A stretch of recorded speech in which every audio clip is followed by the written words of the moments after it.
Si tu as fini ta formation depuis 5 ans, 10 ans et que tu ne t'es jamais assise quelque part pour te demander comment travaillent les assistants de direction de nos jours, quelles sont les applications qu'elles utilisent, comment elles font leur travail, quelles sont les méthodes organisationnelles, quelles sont les méthodes rédactionnelles, quelles sont les méthodes relationnelles qu'elles utilisent, tu es en train de passer à côté de la plaque parce que nous sommes dans un métier qui évolue beaucoup.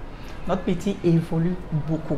Il y a beaucoup de choses que tu peux faire aujourd'hui avec pas mal d'outils qui sont pour la plupart des outils gratuits en ligne que tu peux faire, et ces outils sont là justement pour nous faciliter la tâche. Tu dois rechercher en fait l'excellence dans ce que tu fais au quotidien. Ok.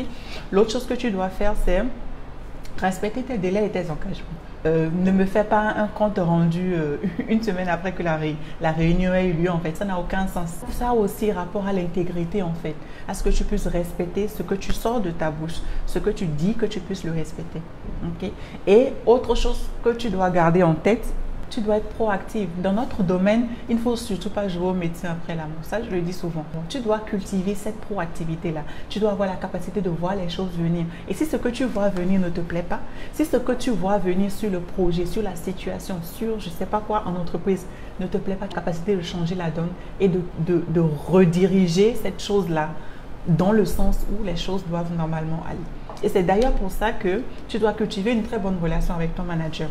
Lui poser des questions pour savoir exactement où est-ce qu'il a envie d'aller, où est-ce qu'il est en train d'aller.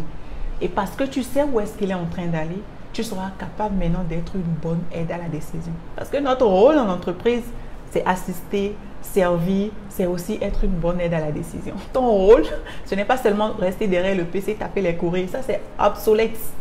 C'est obsolète, complètement obsolète.